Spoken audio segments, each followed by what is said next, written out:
नमस्कार, मैं हूं आशीष चित्रांशी और आप देख रहे हैं the news launcher. Jharkhand BJP में भयंकर भूचाल की स्थिति है। अंदरूनी बवाल इतना बढ़ चुका है कि कुछ बड़े दिग्गज, ऐसे ऐसे दिग्गज जो हेमंत सोरेन को हरा चुके हैं, वो दिग्गज हेमंत सोरेन का दरवाजा नॉक कर रहे हैं। वहां घंटी बजा रहे हैं कि बीजेपी छोड़ना है, हमें जेएमएम में एंट्री चाहिए। बगावत सिर्फ ऐसे दिग्गज ही नहीं कर रहा है, ऐसी जगहों पर भी बगावत है जो बाबूलाल मरांडी के लिए, बीजेपी के झारखंड के मुखिया के लिए मुसीबत बन सकती है। उनकी सीट पर बीजेपी के ही दिग्गज और सबसे वरिष्ठ नेताओं में से एक, वो भी मैदान में उतरने की तैयारी कर सकते हैं। हालांकि मनाने के लिए झांसे दिए जा रहे हैं। मैं आज इस शो में आपको एक लाइन से करीब 8 से 10 सीटें, आप सोचिए 66 की अभी सूची आई है, 8 से 10 सीटें और करीब करीब तो हैं दर्जन भर, लेकिन मैं बड़ी सीटें बताऊंगा जहां पर मामला गड़बड़ होता नजर आ रहा है, बगावत पूरी जोरों पर है। लेकिन बीजेपी के भीतर की भी एक बात माननी पड़ेगी, साम दाम दंड भेद, ये बागियों को मनाने के लिए सब अपनाते हैं। वो आजमाइश शुरू हो चुकी है। जो हेमंत सोरेन का दरवाजा खटखटा रहे हैं, उनको वापस लाने की कोशिश शुरू हो चुकी है, मनाने की कोशिश शुरू हो चुकी है। किसी को एयरपोर्ट पे मनाया जा रहा है, किसी को घर पे मनाया जा रहा है। एक तो पूर्व प्रदेश अध्यक्ष हैं भाजपा के, उनके साले, उन्होंने एक बड़े दिग्गज के खिलाफ मोर्चा खोल दिया है, निर्दलीय मैदान में आने को तैयार है। कई सारे ऐसे, एक एक मैं सीट वाइज आपको बताऊंगा। सबसे पहले मनीष आनंद रांची से हमारे साथ जुड़े हुए हैं, झारखंड की हमारी सभी खबरों के सूत्रधार और बहुत सटीक खबरें रही हैं हमेशा इनकी। मनीष, शुरुआत हम करते हैं, एक एक सीट पे शुरुआत करेंगे। सबसे पहले जो सबसे बड़ी बात है वो लुइस मरांडी को लेकर के खबर है कि वो जेएमएम का दरवाजा, हेमंत सोरेन का दरवाजा नॉक कर रही हैं। वही लुइस मरांडी हैं जो हेमंत सोरेन को चुनाव में हरा चुकी हैं और हेमंत सोरेन को हराने के बाद मंत्री बनी थी। आज वो लुइस मरांडी दरवाजा नॉक कर रही हैं।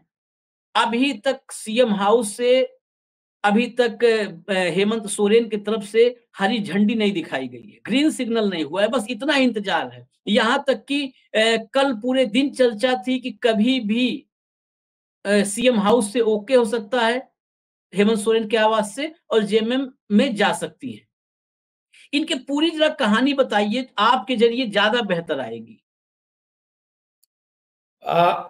आशीष, बड़ा दिलचस्प आपने भी बताया कि जो हेमंत सोरेन को हरा चुकी हो, जो बड़ी आदिवासी महिला चेहरा हो, हाँ, वो महिला आदिवासी चेहरा पिछले, अगर हम कहें तो लगभग 24 घंटे से रांची में है। वो रांची में कहाँ है पता नहीं किसी को, लेकिन रांची में है और दरवाजे का इंतजार कर रही है कि सीएम हाउस का दरवाजा उनके लिए खुलेगा। और हम लोग भी उसी प्रतीक्षा में थे और कल रात तक प्रतीक्षा में थे कि मुख्यमंत्री ने अलग अलग विधानसभा क्षेत्र के कार्यकर्ताओं नेताओं से मुलाकात की, कई नेताओं से मुलाकात की, लेकिन लुइस मरांडी का नंबर नहीं आ पाया। लुइस मरांडी चाह रही हैं कि उनको टिकट मिले। कहा यह भी जा रहा है कि झारखंड मुक्ति मोर्चा उनको जामा की सीट, जो सीता सोरेन की वजह से खाली हुई है, उस सीट से उम्मीदवार बना सकता है, लेकिन उसमें कई तरह के पेच जो है वो फंसे हुए हैं। जो हमारे पास क्षण के जानकारी आ रही है, कोई इस बात को मैं दावा नहीं कर सकता हूँ ये पुख्ता जानकारी है, लेकिन जो दावा जानकारी आ रही है कि उस जानकारी में है कि लुइस मरांडी अपने लिए जामा की जगह दुमका की सीट चाहते हैं। दुमका में अभी हेमंत सोरेन के भाई बसंत सोरेन वहां से विधायक है, वहां से झारखंड मुक्ति मोर्चा के उम्मीदवार भी होंगे, तो वो चाहती है कि उनको दुमका की सीट मिले और जामा की सीट पर बसंत सोरेन शिफ्ट हो जाए। लेकिन उसके लिए मान मनोबल बसंत सोरेन का किया जा रहा है, बसंत सोरेन उसके लिए तैयार नहीं हो रहा है, ऐसा कहा जा रहा है। हम इसकी पुख्ता तौर पर नहीं कर सकते, लेकिन जो लुइस मरांडी के ज्वाइनिंग के पीछे देरी हो रही है, क्योंकि पिछले 24 घंटे से वो इंतजार में है और कम से कम उनको अभी 6-8 घंटे और इंतजार करना पड़ सकता है, क्योंकि मुख्यमंत्री अभी गढ़वा में है, वहां पर मिथिलेश ठाकुर के नॉमिनेशन में वो गए हुए हैं जो मंत्री हैं, तो इस वजह से देरी है। ना उनको मना किया गया है, ना उनको उनकी अभी तक ज्वाइनिंग का समय तय हो पाया है, लेकिन वो इंतजार में है, उन्होंने मन बना लिया है, इसमें कोई दो राय नहीं है। और हालांकि ये भी बात कही जा रही है कि उनको बीजेपी के आला कमान की तरफ से मनाने की भी कोशिशें लुईस मरांडी को लगातार की जा रही हैं। और बीजेपी अपने तरीके से कैसे कोशिश कर रही है, इसका एक जीता जागता उदाहरण हम देते हैं। कल अचानक से खबर आई कि सीता सोरेन प्रेस कॉन्फ्रेंस करने वाली है, तो जितने तमाम झारखंड के मीडिया के लोग हैं सब सीता सोरेन के आवास पर पहुंचे। वहां पहुंचे तो पता चला कि सीता सोरेन वहां मौजूद है नहीं, वो तो दिल्ली में है। लेकिन थोड़ी देर बाद फिर जहां से ये खबरें आई थी वहां से फिर किया गया, तो बोला गया कि नहीं, अब वो रास्ते में एयरपोर्ट से घर के रास्ते में आ रही हैं। तो वो आई एयरपोर्ट पे, रांची एयरपोर्ट पे उनकी किसी बीजेपी के बड़े नेताओं से मुलाकात भी हुई। कहा जाता है कि फोन पे भी दिल्ली में बात कराई गई किसी बड़े नेताओं से। और जो उनका सीता सोरेन का रुख था, और चूंकि अचानक से प्रेस कॉन्फ्रेंस कॉल किया गया तो माना जाता है। और सीता सोरेन एक तरीके से कह दे कि वो अपने बयानों के लिए भी वो अपने दिल में बात रखती नहीं है, जो मन में होता है वो कह देती है। जैसा कि लोकसभा चुनाव में उनकी हार हुई तो इसी लुईस मरांडी पे और सुनील सोरेन पे उन्होंने पूरा ठीकरा फोड़ दिया। तो ये माना जा रहा था कि वो जामा की सीट से अपनी बेटी के लिए चाहते थे कि जामा की सीट उनकी बेटी को मिले, लेकिन जामा में बीजेपी ने उनको उनकी बेटी को टिकट नहीं दिया। जामा से सीता सोरेन विधायक नहीं बन सकते थे या उम्मीदवार नहीं हो सकती थी, ये तय था, क्योंकि जो आरक्षण को लेकर जो सुप्रीम कोर्ट का फैसला रहा है उसके आधार पर जामा की सीट पर सीता सोरेन चुनाव नहीं लड़ सकती थी, क्योंकि वो उड़ीसा से है। लेकिन सीता सोरेन की बेटी चुनाव लड़ सकती थी, क्योंकि वो दुर्गा सोरेन की बेटी है, तो वो चुनाव लड़ सकती थी। विजय राजलक्ष्मी या जयलक्ष्मी जो सीता सोरेन की बेटी हैं, इन दोनों में से किसी को कहा जाता है कि वो चुनाव लड़ेंगे। सीता सोरेन ये चाहती भी थी कि उन दोनों में से किसी को टिकट मिले। कल सीता सोरेन ने अपना दर्द भी एक तरीके से बयान किया कि मेरी, क्योंकि चंपई सोरेन के बेटे, रघुवर दास की बहू, अर्जुन मुंडा की पत्नी, तमाम लोगों को टिकट मिला, लेकिन सीता सोरेन की बेटी को टिकट नहीं मिला। तो उन्होंने अपनी दर्द कह सकते हैं बयां किया कि मेरी बेटी को तो टिकट नहीं मिला। इस तरीके के उनके लहजे थे कि मेरी बेटी को तो टिकट नहीं मिला, बाकी सबको मिला लेकिन मुझे नहीं मिला। उनका भी रुख उस तरीके का था, लेकिन उनको किसी तरीके से मान मनोबल कराया गया है। लेकिन जो सीट पर उनको शिफ्ट किया गया, जामताड़ा की सीट, वो बहुत मुश्किल सीट है, बहुत आसान सीट सीता सोरेन के लिए कतई नहीं है। वो सीट एक हम कहें तो लगभग 20,000 के आसपास उस सीट पर आदिवासी वोटर है, तो उसमें 20,000 मैं दो सीटों को समराइज कर दूं अगर, तो जामा और दुमका ये दोनों फंस गया इंटरनल खींचतान में, क्योंकि जामा से जेएमएम हो सकता है लुईस मरांडी को उतार दे, लुईस मरांडी दरवाजे पे खड़ी हैं। सीता सोरेन जामताड़ा में फंस गई हैं, आदिवासी मतदाता मात्र 20,000 हैं, और इरफान अंसारी वहां से मंत्री भी हैं, बड़े नेता भी हैं। इरफान अंसारी के सामने ले जाके फंसा दिया, बेटी को टिकट नहीं दिया, बेटी को निपटा दिया। कुल मिलाकर के सोरेन परिवार की बहू को ला करके बीजेपी डंप करने की पूरी तैयारी और पूरी प्लानिंग कर चुकी है, और उसको डंप करने के चक्कर में अपनी 2 सीटें फंसा चुकी है। वो सीट जामा और दुमका दोनों है। सुनील सोरेन को दुमका से टिकट दिया गया है। ये वो सुनील सोरेन, ये वही दुमका है जहां से 2014 में लुईस मरांडी ने हेमंत सोरेन को हराया था, ये वही सीट है। अगली सीट पर चलते हैं हम। पूर्व मंत्री राज पालीवाल पूर्व मंत्री हैं। मधुपुर या जरमुंडी, इन दोनों में से किसी एक सीट से टिकट इनको चाहिए था। इनका पत्ता साफ हो गया। जब इनका पत्ता साफ हुआ तो इन्होंने अपने फेसबुक अकाउंट से बीजेपी नाम डिलीट कर दिया, साफ कर दिया, हटा दिया बीजेपी को।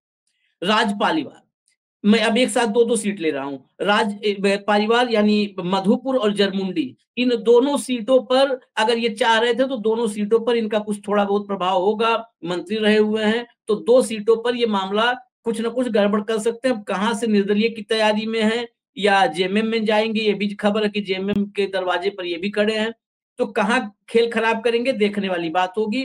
अब साथ ही साथ हम सरायकेला, बहुत हॉट सीट, यहाँ चंपई सोरेन आए, टिकट पाए, बेटे को टिकट दिलाए, लेकिन मुसीबत बढ़ाए भाजपा की।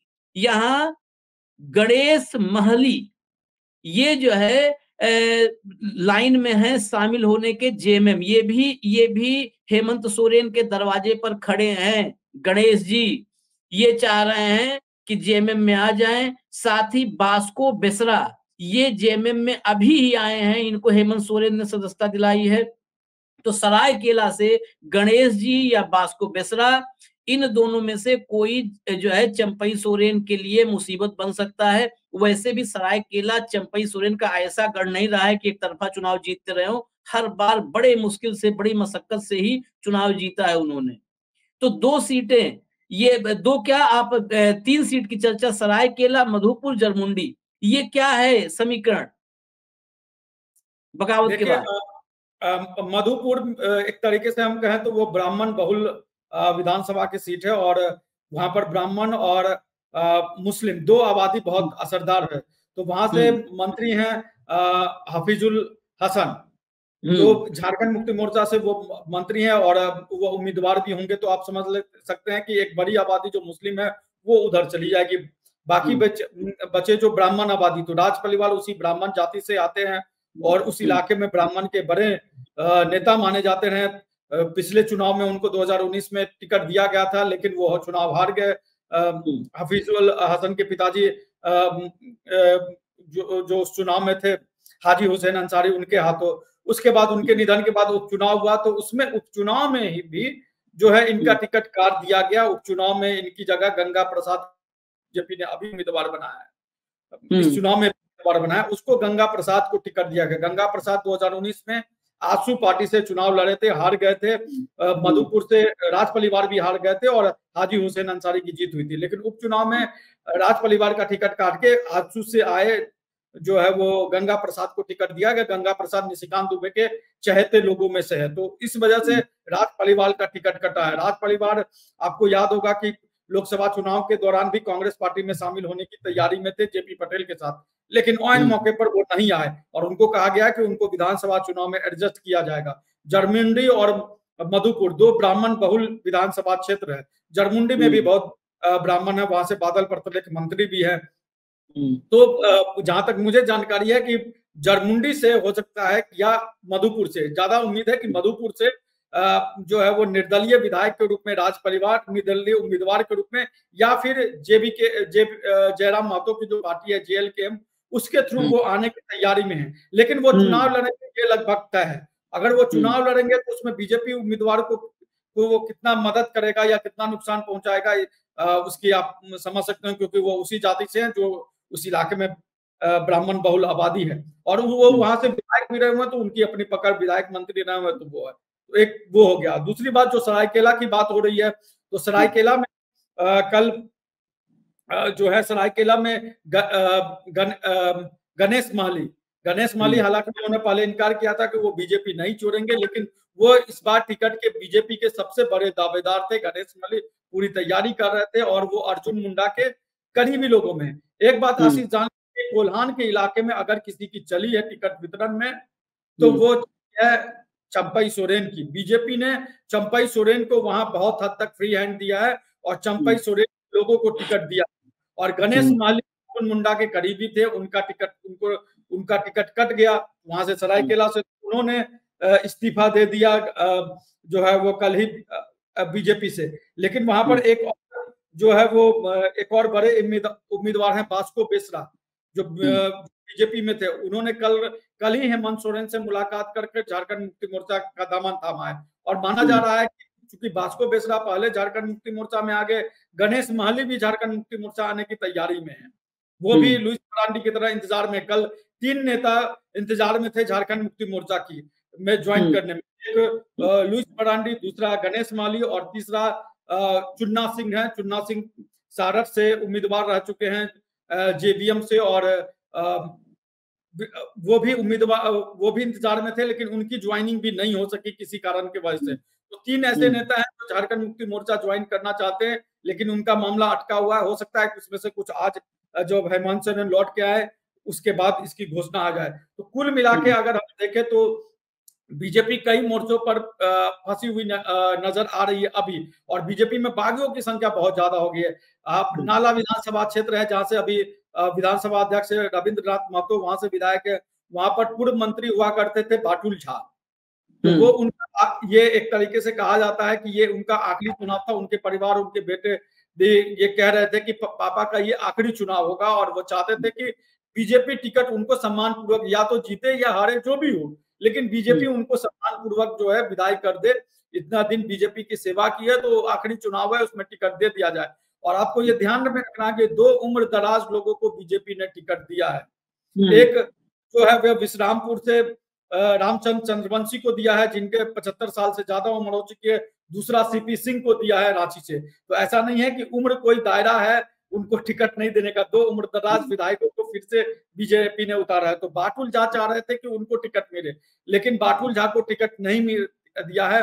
वहां भी कहा जा रहा है कि निशिकांत दुबे के करीबी लोगों को टिकट दिया गया है। तो उसके वजह से बाटुल झा भी विद्रोह की स्थिति में जा रहे हैं, और ये उनके बेटे की तरफ से ये कहा जा रहा है कि किसी भी स्थिति में पापा अपना चुनाव लड़ेंगे। हालांकि जो जिनको बीजेपी ने टिकट दिया है वो कह रहे हैं कि मतलब वो प्रचारित इस तरीके से कर रहे हैं कि ब्राह्मण आदमी है, पैर पकड़ लेंगे, बैठ जाएंगे, चुनाव नहीं लड़ेंगे। तो वो भी अपने तरीके से, जिनको बीजेपी ने उम्मीदवार बनाया, वो भी अपने तरीके से कोशिश कर रहे हैं कि किसी तरीके से बाटुल झा चुनाव में खड़े नहीं हो। यानी आपने और सीटें जोड़ दी। आपने, हम मधुपुर जरमुंडी की बात किए थे, 2 सरायकेला 3, आपने नाला और सारठ 2 और 5 सीटें एक ही बार में आपने निपटाई। 5 सीटों पर बगावत की स्थिति है। अब आगे बढ़ते हैं। इन 5 के बाद 5 और 2 7 हो चुकी हैं, 5 और 3 8, ये 5। उसके पहले जामा, दुमका जो है, इन दोनों की बात हुई थी। हाँ, अब आगे आते हैं पलामू। पलामू में कमलेश सिंह एनसीपी से आए हैं, एनसीपी के प्रदेश अध्यक्ष थे, एनसीपी से आए हैं, और इनके खिलाफ विनोद सिंह निर्दलीय लड़ने की तैयारी में है। 2019 में बीजेपी के टिकट के दावेदार थे विनोद सिंह। ऐन वक्त पर आजसू के चक्कर में जो कंफ्यूजन हुआ, उसमें लटक गए, तो विनोद सिंह निर्दलीय नामांकन की और बीजेपी ने उनको सपोर्ट किया। बीजेपी ने उनको, उनके साथ बीजेपी, मतलब वो बीजेपी के अनऑफिशियल कैंडिडेट थे विनोद सिंह। इस बार उनको निपटा करके एनसीपी के प्रदेश अध्यक्ष कमलेश सिंह थे, आए और उनको टिकट दे दिया। विनोद सिंह ने फिर झंडा उठा लिया है कि निर्दलीय आएंगे। ये पहली सीट।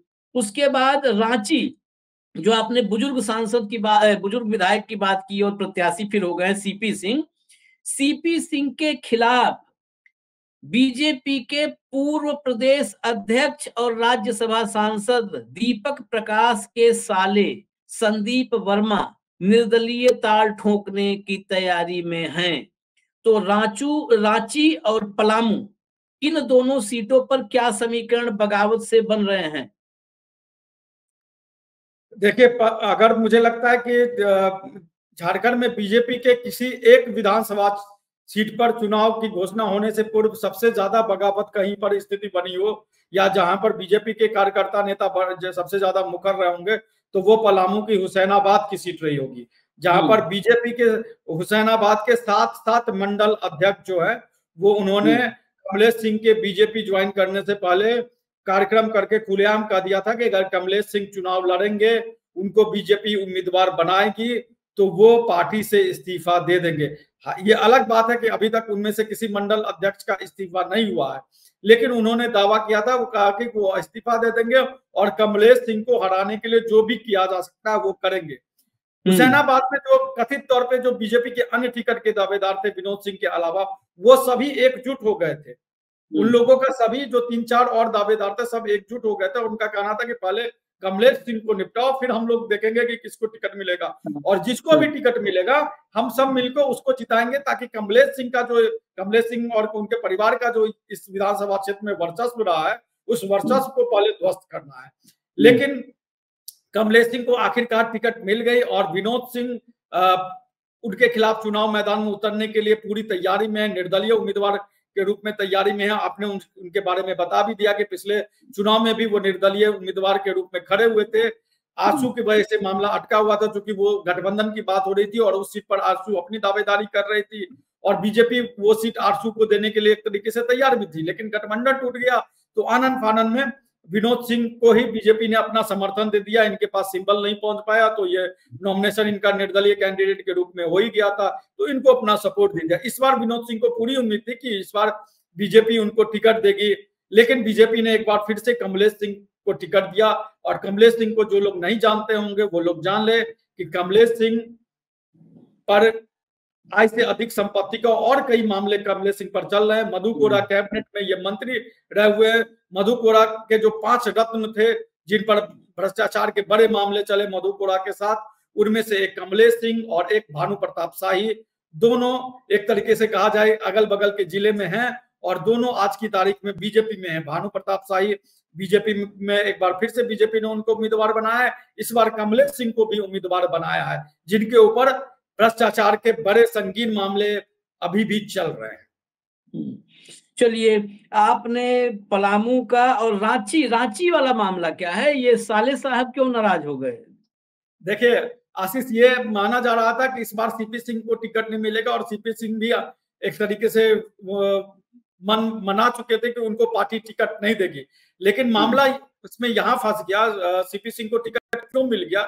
टिकट इसलिए मिल गया क्योंकि उस सीट पर माना जा रहा था कि जो हटिया के विधायक है नवीन जायसवाल, उनको शिफ्ट करके रांची की सीट दी जाएगी और हटिया की सीट पर जो कांग्रेस के उम्मीदवार थे पिछली बार अजय नाथ सहदेव, उनको बीजेपी उम्मीदवार बनाएगी। वो बीजेपी ज्वाइन करेंगे और बीजेपी उनको अजय नाथ सहदेव को वहां हटिया दे देगी और नवीन जायसवाल को रांची की सीट दे देगी। लेकिन उस सीट पर दावेदारी ठोक दी आजसू पार्टी ने, क्योंकि जब नवीन जायसवाल पहली बार विधायक बने थे तो वो आजसू पार्टी के ही टिकट पर बने थे। तो ये मामला हुआ कि ये तो आजसू की परंपरागत सीट हो गई, तो इस पर तो आजसू का दावा बनता है। तो बीजेपी को लगा कि अगर वो शिफ्ट करेगी, अगर सीपी सिंह को हटाती है और नवीन जायसवाल को यहाँ शिफ्ट करती है तो आजसू को ये सीट देना होगा। तो बीजेपी ने सोचा कि ना आजसू को देना है ना सीपी सिंह को हटाना है, तो एक काम करते हैं, इसका हल यही है कि जो जैसा है वैसा ही छोड़ दिया जाए।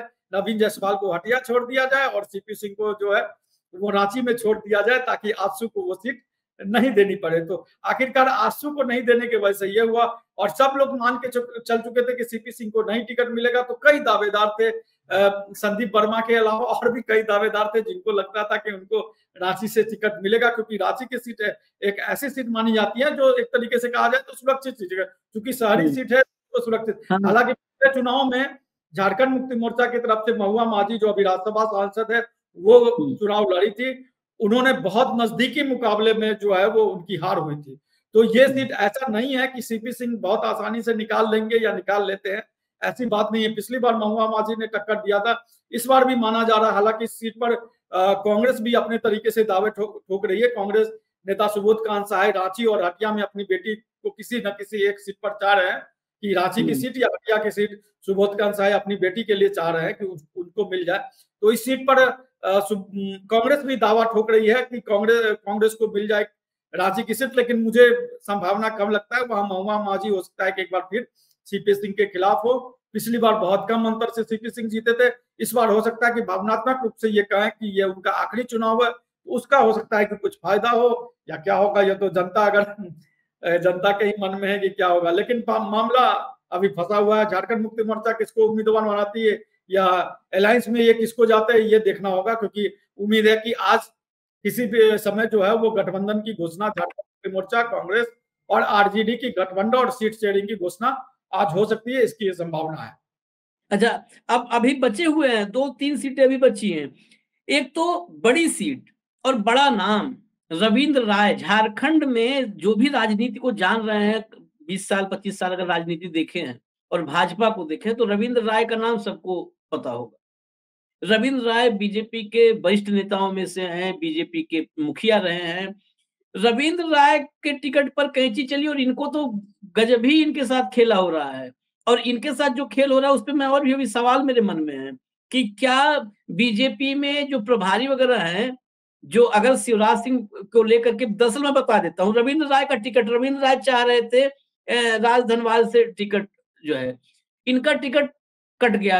यहाँ से गिरिडीह से टिकट चाह रहे थे, गिरिडीह से चाह रहे थे ये, तो इनका टिकट कट गया है गिरिडीह से, इनको नहीं दिया गया। अब फिलहाल जो चर्चाएं हैं वो पहले बता दूं कि हो सकता है राज धनवाल से बाबूलाल मरांडी के खिलाफ अगर रविंद्र राय कहीं अपना ठिकाना तलाशते हैं तो वहां पर इनको मुकाबले में लाया जा सकता है, एक मुकाबला जो है रोचक बनाने के लिए तो लाया जा सकता है। हुआ क्या, एयरपोर्ट पर जानकारी मिली कि शायद मिल गए शिवराज सिंह चौहान, के साथ, ये प्रभारी जी के साथ, वहां पर जब इनकी नाराजगी देखी, पुराने नेता हैं, एक दूसरे को जानते हैं अच्छे से, तो शिवराज सिंह चौहान ने कहा कि अरे हमें तो जानकारी नहीं थी, हमको तो किसी ने बताया ही नहीं कि आपको टिकट चाहिए था, आप भी टिकट के दावेदार हैं, हमें तो जानकारी नहीं थी, यानी जानकारी होती तो बिल्कुल टिकट आपके घर पहुंचाते। ये बताइए, अगर इस बात में सच्चाई है कि शिवराज सिंह चौहान को जानकारी नहीं थी, तो फिर क्या रबर स्टाम्प प्रभारी भी बनने लगे? अब मुख्यमंत्री तो बनते थे, चुनाव में भी टिकट कोई और तय कर दे रहा है, जो अक्सर कहा जाता है कि शाह की मोहर लगती है, बाकी सब बीच में जो है वो सब दिखावे के लिए है चेन। शिवराज सिंह चौहान ने अपने ऊपर ही प्रश्न चिन्ह खड़ा कर लिया, ये खबर जब बाहर आई। तो ये कहानी है रविंद्र राय की। दूसरा पोटका, इन्होंने रिकॉर्ड बनाया है, इन्होंने सबसे पहले इस्तीफा दिया था सूची आने के बाद, बिल्कुल मुझको लगता है 15-20 मिनट के अंदर हैंड रिटन इस्तीफा दे दिया मेनका सरदार ने। यहाँ पर मेनका सरदार विधायक रह चुकी हैं, यहाँ अर्जुन मुंडा की पत्नी आई हैं, अर्जुन मुंडा की पत्नी के लिए मुसीबत बनेंगी, कैसे बनेंगी वही समझना है मनीष जी से। मनीष, ये पलामू और रविंद्र राय, मेनका सरदार और रविंद्र राय, ये कितना नुकसान बीजेपी के लिए पहुंचा सकते हैं? देखिए, रविंद्र राय अपने लिए गिरिडीह की सीट चाह रहे थे, और जो हमें जानकारी है, जो बीजेपी ने विधानसभा उम्मीदवारों को लेकर रायशुमारी की थी, और हर विधानसभा क्षेत्र से 3 उम्मीदवारों का नाम दिया गया था, लेकिन आश्चर्य की बात होगी कि उसमें से गिरिडीह में तीसरे 3 उम्मीदवार में रविंद्र राय का नाम किसी में नहीं था। ये प्रदेश अध्यक्ष रह चुके हैं रविंद्र राय, कोडरमा लोकसभा सीट पर बाबूलाल मरांडी, जो उस समय जेडीएम के अध्यक्ष हैं, उनको चुनाव में हरा चुके हैं। 2014 में जब अन्नपूर्णा देवी जो आरजेडी में थे, वो आरजेडी से बीजेपी में आई, तो रविंद्र राय का टिकट काट के अन्नपूर्णा देवी को दे दिया गया, जो अन्नपूर्णा देवी जो है अभी केंद्र सरकार में मंत्री है। तो पिछले 10 साल से रविंद्र राय वेटिंग में थे कि उनको लोकसभा या विधानसभा का टिकट मिलेगा। लोकसभा तो छोड़िए, अब उनको ये था कि कम से कम विधानसभा में एक सीट मिल जाए, और गिरिडीह की सीट वो अपने लिए चाहते थे, लेकिन उनको टिकट नहीं मिला। जब इसकी जानकारी उन्होंने, या इसकी जानकारी भी हम नहीं कहेंगे, जब ये बातें रविंद्र राय के बारे में उड़ती हुए आई, जैसे लुईस मरांडी के बारे में जानकारी मिल रही है कि वो बीजेपी छोड़ना के झारखंड मुक्ति मोर्चा जाने वाली है, तो इसी तरीके से जानकारी रविंद्र राय के बारे में आई कि वो भी जाने की तैयारी में है। तो मान मनोबल की कोशिश की गई, जैसे अभी लुईस मरांडी को के साथ भी किया जा रहा है, सीता सोरेन के साथ भी मान मनोबल किया गया, तो इनको भी किया गया। तो इनको शिवराज सिंह चौहान ने बड़ा आश्चर्य, आपने बता ही दिया कि क्या क्या, उन्होंने कहा कि मुझे जानकारी नहीं थी कि आप टिकट चाहते थे, अगर ऐसा होता तो आपके लिए भी करता। लेकिन हकीकत यह है कि इनका नाम भेजा ही नहीं गया था, तो जब भेजा ही नहीं गया था, एक दावेदारों में ही इनको पेश नहीं किया गया था, तो इनको टिकट कहाँ से मिलता? ये इनके बारे में कयास लगाई जा रहा है कि अगर ये झारखंड मुक्ति मोर्चा आते हैं तो उनको राजधनवार की सीट बाबूलाल मरांडी के खिलाफ चुनाव लड़ाया जा सकता है। दूसरी बात, पुटका की बात रही आशीष, तो पुटका पे अर्जुन मुंडा की जो है पत्नी मीरा मुंडा चुनाव लड़ी, और मैंने आपको कहा कि अगर कोल्हान में किसी की चली है तो जो है वो चंपई सोरेन की चली है। जो अर्जुन मुंडा की परंपरागत सीट रही है वो खरसावा रही है, और खरसावा में चंपई सोरेन ने अपने चहेते को टिकट दिलवाया है, चंपई सोरेन ने, और चंपई सोरेन के चहेते को टिकट मिला है, तो इनको शिफ्ट कर दिया गया पुटका। अर्जुन मुंडा की पत्नी को पुटका शिफ्ट कर गया। पुटका में जो इससे पहले विधायक थी 2014 में मेनका सरदार, आपने बता ही दिया कि जैसे ही बीजेपी की सूची आई तो सबसे पहला इस्तीफा मेनका सरदार का भी आया था। लेकिन अब ये कहा जा रहा है कि मेनका सरदार भी किसी तरह की नरमी के इंतजार में नहीं है। वो चाह रही हैं कि वो जो है वो मीरा मुंडा के खिलाफ चुनाव लड़ेंगी। अगर वो मीरा मुंडा के खिलाफ चुनाव लड़ती है तो वहां पर अभी झारखंड मुक्ति मोर्चा के जो विधायक है संजीव सरदार, उनकी राह हो सकता है कि बहुत आसान हो जाए। चलिए, राह आसान करने में बागी लगे हुए हैं, किसकी राह आसान करते हैं, किसकी मुश्किल, हालांकि किसके लिए मुश्किल पैदा करते हैं। हालांकि बागियों को काबू में करने की कुछ अलग एक विधा है बीजेपी के पास, उस तरीके से करती है, बागियों को निपटा भी देती है कई बार। अब देखते हैं कैसे कंट्रोल करती है। लेकिन यहाँ पर करीब करीब ये दर्जन भर सीटें अब तक हो चुकी हैं। छोटे से प्रदेश में कुल 81 की असेंबली और दर्जन भर सीटें अब तक सामने आ चुकी हैं, जहां पर बगावत बीजेपी के लिए मुसीबत बनी हुई है। जो भी अपडेट होगा मनीष जी के जरिए हम आप तक पहुंचाएंगे। आशीष, मैं आपको एक अपडेट दे दूं, जो जिन लोगों की नजरें थी कि गठबंधन में क्या होगा, आरजेडी और झारखंड मुक्ति मोर्चा और कांग्रेस के गठबंधन में क्या होगा, मैं पहले भी कह रहा था और मैं अभी भी कह रहा हूं कि गठबंधन में कुछ नहीं हो रहा है, और अभी हेमंत सोरेन और तेजस्वी यादव की मुलाकात चल रही है। चलिए, तेजस्वी और हेमंत की मुलाकात, हमारे यहाँ भी चर्चाएं बड़ी गर्म थी कि तेजस्वी जो है ईडी के दबाव में और इस वजह से कुछ जो है आ गए हैं प्रेशर में, लेकिन ऐसा कुछ लग नहीं रहा है। ये सब राजनीति में सीटें मांगी जाती हैं, सभी मांगते हैं, डिमांड बड़ी करते हैं ताकि एक सम्मानजनक स्कोर पर रुके। फिलहाल इजाजत दीजिए, मनीष को बहुत बहुत धन्यवाद। फिर मनीष के जरिए आप तक खबरें हम लाएंगे, ताजा जो भी खबरें होंगी वहां से। न्यूज लॉन्चर आप देखते रहिए। नमस्कार।